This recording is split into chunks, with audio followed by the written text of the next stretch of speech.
Their embrace was the culmination of their pilgrimage to the Holy Land. The Apostle Peter reunited with his blood brother, the Apostle Andrew.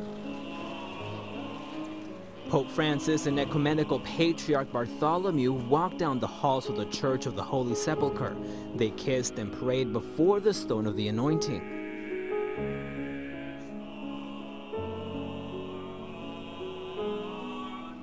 The holy places are the common refuge of humanity, and they shine with the brightness of the true light, a beacon of peace and spiritual refreshment for all.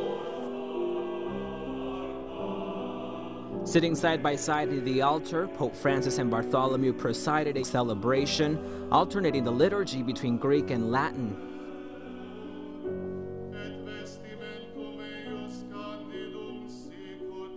During the ceremony, Bartholomew addressed Pope Francis, talking about how the resurrection of Christ redeems all those suffering today. However, rest assured, all of you who are crucified in this life, that just as in the case of Christ, the resurrection follows the cross.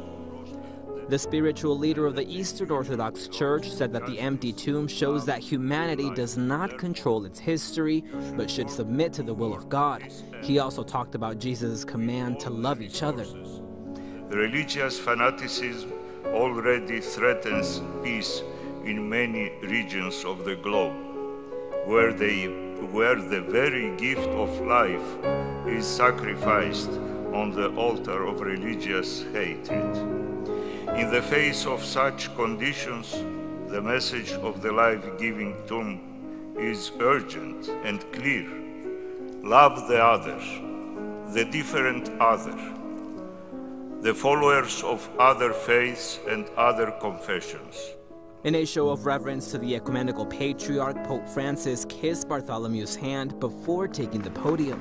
In his remarks, the Pope acknowledged the centuries-old divisions that continue to exist among the disciples of Jesus, but he added that they should not frighten them. Dobbiamo credere che, come è stata ribaltata la pietra del sepolcro, così potranno essere rimossi tutti gli ostacoli che ancora impediscono la piena comunione tra noi. The Pope said the work of their predecessors 50 years ago showed that it's possible to take steps towards unity, but he added that violence and persecution around the world today also force Christians to come together. Si realizza un ecumenismo della sofferenza, si realizza l'ecumenismo del sangue, che possiede una particolare efficacia, non solo per i contesti in cui esso ha luogo, ma in virtù della comunione dei santi, anche per tutta la Chiesa. Quelli che per odio alla fede uccidono, perseguitano i cristiani, non li domandano se sono ortodossi o se sono cattolici, sono cristiani. Il sangue cristiano è lo stesso.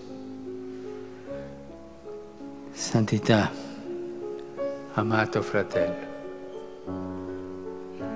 For the first time, the Pope and the Patriarch publicly said the Lord's Prayer together, first in Italian, then in Greek.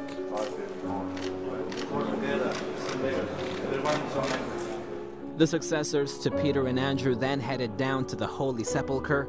They entered the small chapel where they kissed and prayed before the tomb of Jesus, each one lighting a candle before stepping out. Next, the Patriarch led the Pope to Golgotha, the area within the church under the custody of the Greek Orthodox. They took turns kneeling down and touching the rock of the Calvary, the site of the crucifixion. As they made their way out, Pope Francis and Bartholomew greeted pilgrims and officials along the way. The two spiritual leaders